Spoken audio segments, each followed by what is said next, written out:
आगे चर्चा करूंगा, लेकिन आपने स्क्रीन पे एक टीजर आता हुआ देखा था एयर इंडिया को लेकर। तो एयर इंडिया के डिसइन्वेस्टमेंट को लेकर जोरदार हलचल शुरू हो गई है।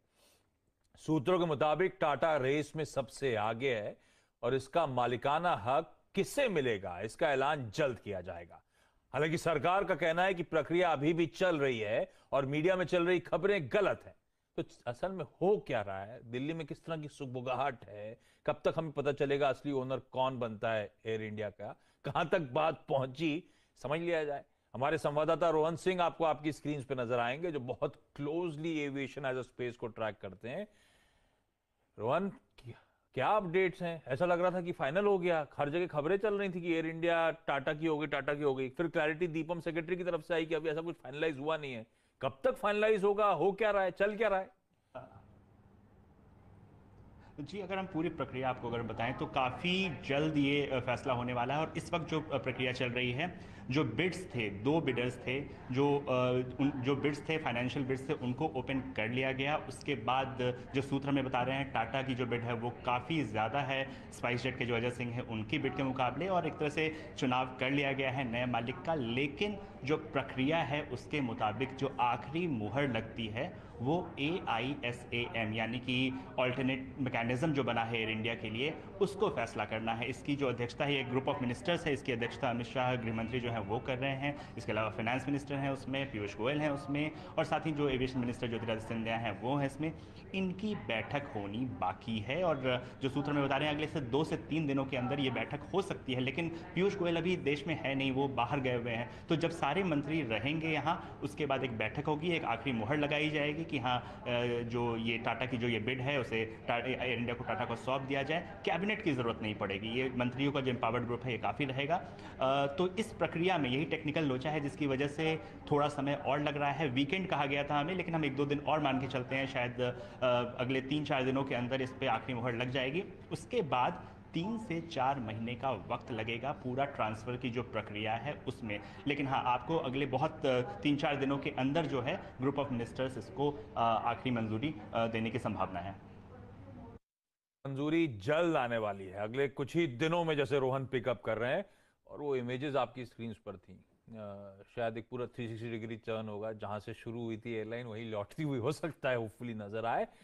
लेकिन एयर इंडिया के डाइवेस्टमेंट का बहुत पैमानों में असर देखने को मिलेगा। अभी मैं उसमें सीधे इक्विटी की बात कर लेता हूँ, स्टॉक मार्केट की बात कर लेता हूँ, जो सरकारी, in fact banks as a space का जो तगड़ा एक्सपोजर था।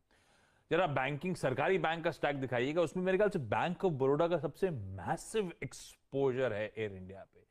तो अगर कोई एक्विजिशन कर लेता है, कोई टेक ओवर कर लेता है, इन सब ने वैसे ही राइट ऑफ कर रखा है, इन सब ने वो मैसिव प्रोविजनिंग कर रखी है ऑलरेडी, तो कोई भी पैसा लौटा तो बड़ा फायदा होता हुआ नजर आएगा। तो ऐसे कमजोर बाजार में शायद इसीलिए इन खबरों के बीच में सरकारी बैंक इंडेक्स, इसीलिए आप देख रहे हैं बैंक ऑफ बड़ौदा जैसा स्टॉक वापस हरे निशान में आपको कामकाज करता हुआ नजर आएगा।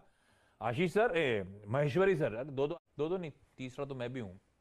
महेश्वरी सर, सरकारी बैंक्स के लिए बढ़िया प्ले हो रहा है क्या, सारे रेजोल्यूशन जो हो रहे हैं? और आपका सबसे प्रेफर्ड कौन सा है, एसबीआई को छोड़ के? हाँ जी, एक बात आशीष ये है कि जो चूंकि एयर इंडिया एक सरकारी कंपनी जैसा ऑपरेट करती है, तो इसके पीछे सरकारी गारंटी रहती है यदि कोई भी उनको लोन दिया जाता है बैंक्स की तरफ से, क्योंकि उनका असेट और लायबिलिटी का मिसमैच काफी ज्यादा है इतने सारे एक्यूमुलेटेड लॉसेस होने के कारण से। तो मुझे नहीं लगता कि उनके जो उनको लोन दिया गया है बैंक्स ने वो एनपी हो सकता था।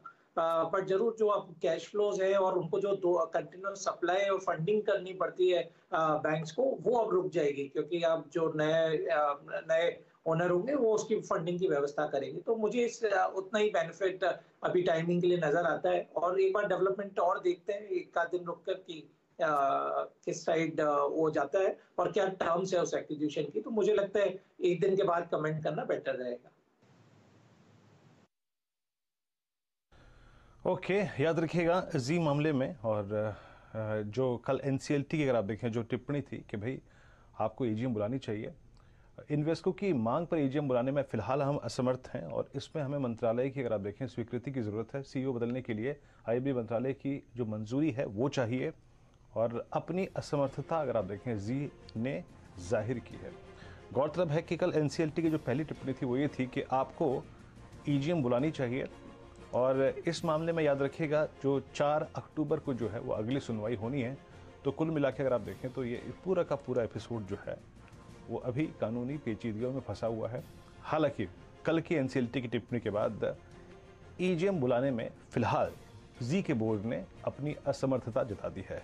माहेश्वरी साहब, एक लग रहा था कि जब सोनी के साथ इनकी मैरिज हुई थी और उसका ऐलान हुआ था कि भाई अभी एक स्मूथ राइड मिल जाएगी, लेकिन नहीं, इन्वेस्को के रुख को देख के और उनके एलसीएलटी पे जाने के बाद अब हालांकि जी ने और उसके बोर्ड ने और मौजूदा अगर आप देखिए मैनेजमेंट ने कह दिया कि भाई अभी हम ईजीएम नहीं बुला सकते। आपकी अप्रोच क्या होगी अगर आप एक अच्छा सब्सटेंशियल प्रॉफिट लेके बैठे हैं, 220 से लेके 230 तक की जर्नी अगर आपने तय करी है, तो आपकी इन खबरों के बीच में प्रतिक्रिया और आपका एक्शन क्या होगा? देखिए, मेरा प्रॉफिट बुक करने की मेरी सलाह रहेगी, क्योंकि जो भी पॉजिटिव नेगेटिव डेवलपमेंट थे कंपनी को लेकर वो अभी टाइमिंग के लिए प्राइस इन हो चुके हैं।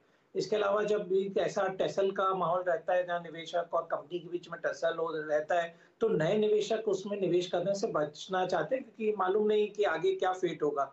तो मुझे तो लगता है कि एक तो सबसे पहले नया निवेश करने से बचना चाहिए अभी टाइमिंग के लिए, और इसके साथ साथ यदि आपके पास में प्रॉफिट है तो एक बार के लिए मुनाफा जरूर ले लेना चाहिए, क्योंकि दूसरे सेक्टर्स में काफी अच्छे अच्छे अभी अपॉर्चुनिटी है, तो जहाँ पे भी अनसर्टेनिटी बनी हुई है, बेटर है वहां निवेश से बचा जाए।